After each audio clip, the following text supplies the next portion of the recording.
Hello everybody.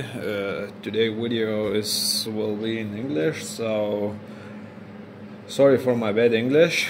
Today I will talk a little bit about wet on wet, variations and how to choose the aftermarket fender, theoretically new fender, but with this Chinese or Taiwan fender.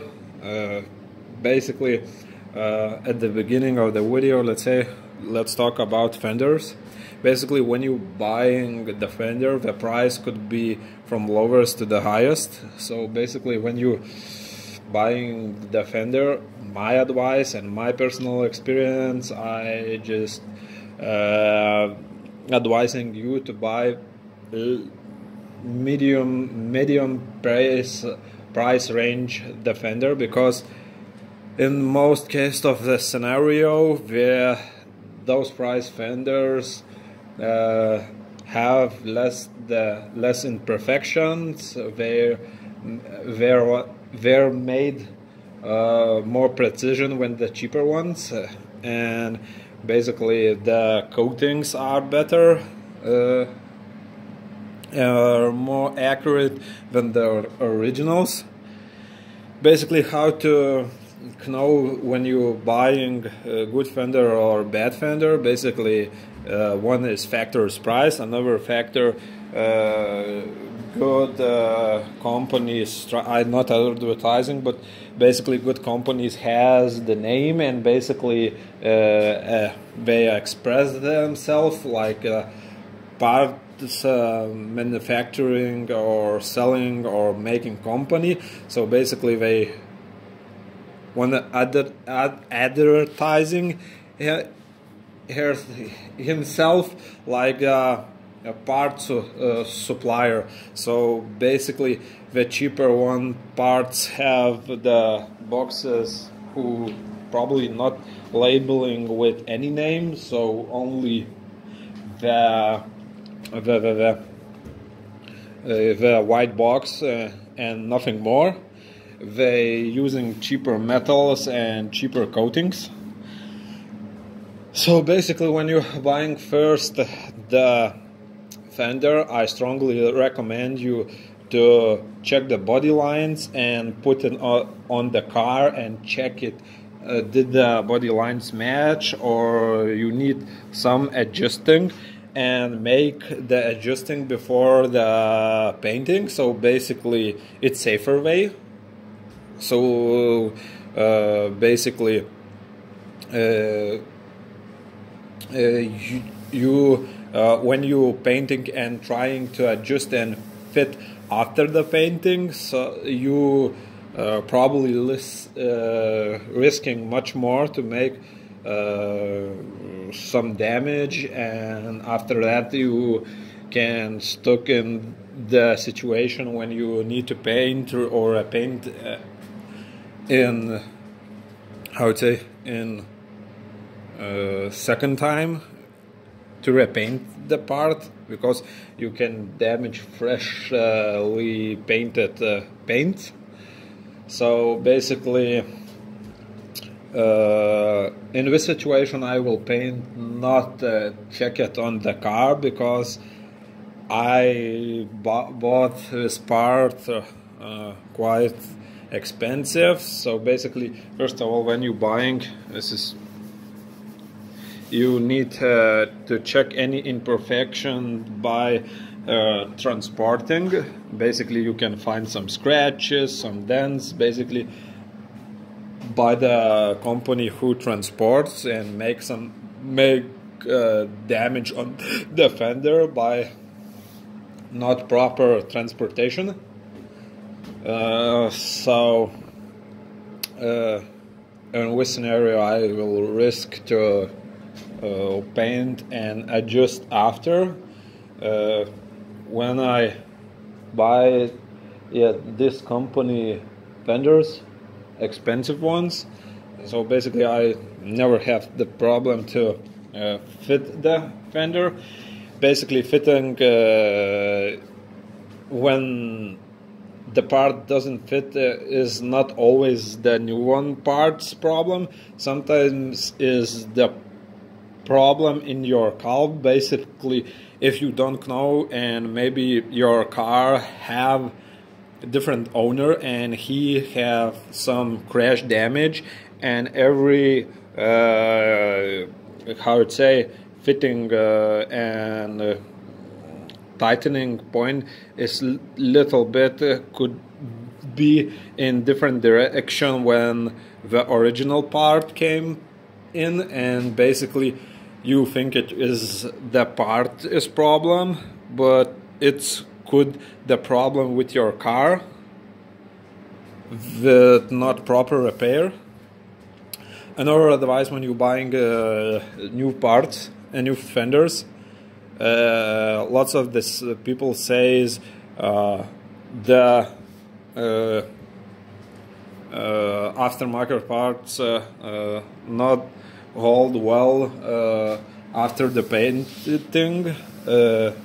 There is reason because some of the painters, especially the cheaper ones, don't use them wet on wet. Another reason when you're painting wet on wet, you need paint inside to paint most problematic places. Basically, E-coat is the first primer for transporting, for saving. This primer is made to react with wet on wet primers or sealers. Basically, is not generally made for paint. So basically, my advice and what I am doing, I'm painting wet on wet outside when painting paint clear, and inside I painting where I reach painting wet on wet primer, and after that painting little bit paint, little bit clear, and if I need more extra protection because of the plastic parts inside here, when you mounting, it could scratch and damage these areas, and it could make rust in there. I put 1 or 2 layer inner protection wax or something like that. When it dries, it make extra more protection, and basically after that the fender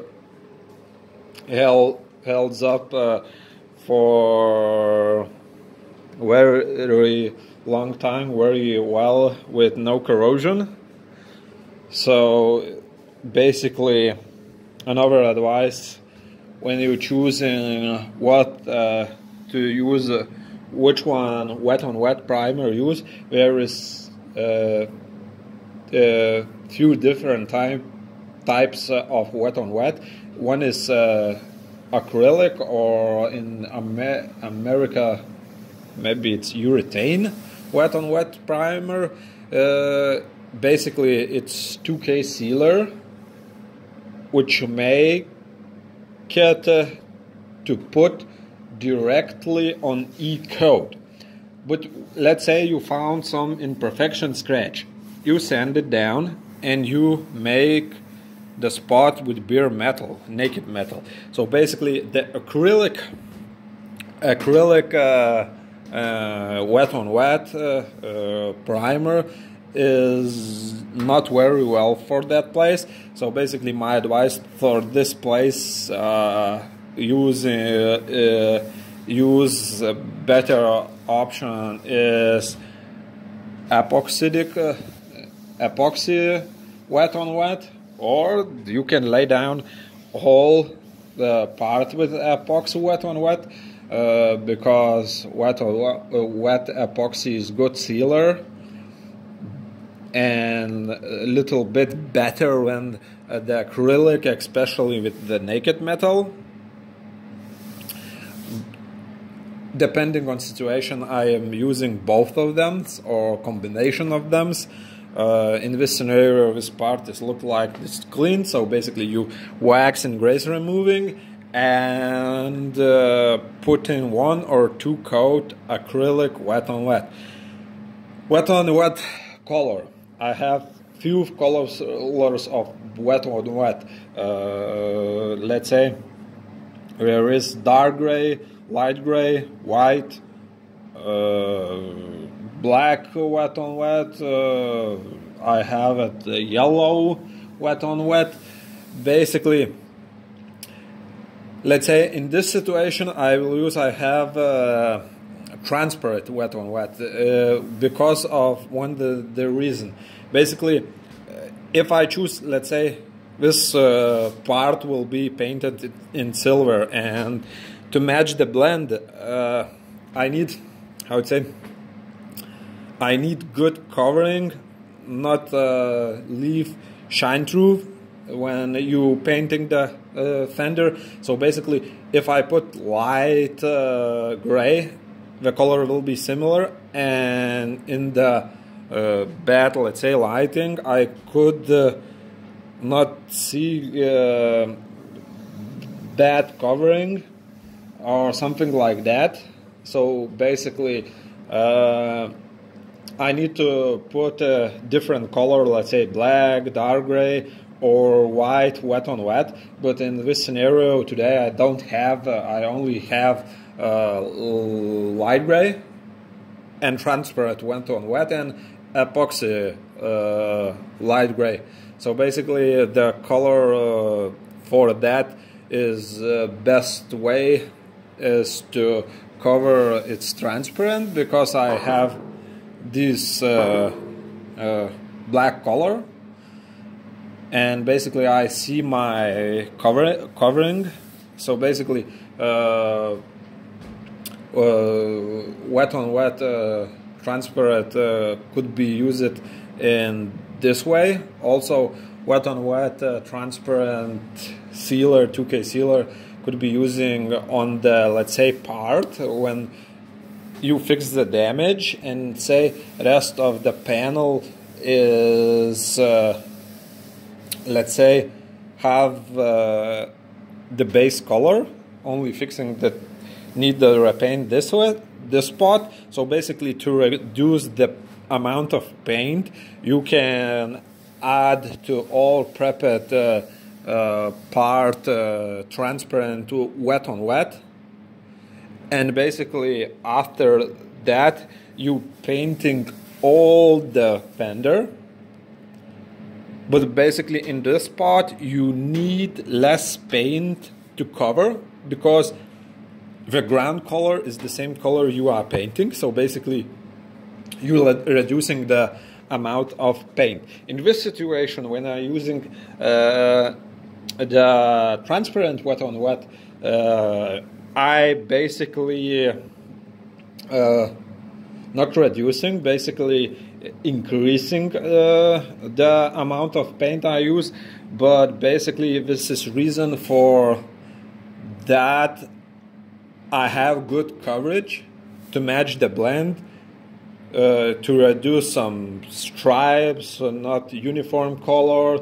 Basically to know I am good covering every edge to edge part, covering part every edge to edge to uniform color, and no differences in color. But basically if you put similar color in basically silver metallic, when it's black, blue, red, if you, let's say in this place you have no good color, but the ground primer is similar color, it could be see-through in not every angle, in specific angle, and in sometimes nobody didn't even know in all exploitation of the car that that place is not covered well. But silvers is very tricky in that thing. If not enough color, you will see that place in much more angle than different color. So basically, probably that's it for this video for wet on wet, about wet on wet, and about choosing new aftermarket parts. Okay, goodbye, peace.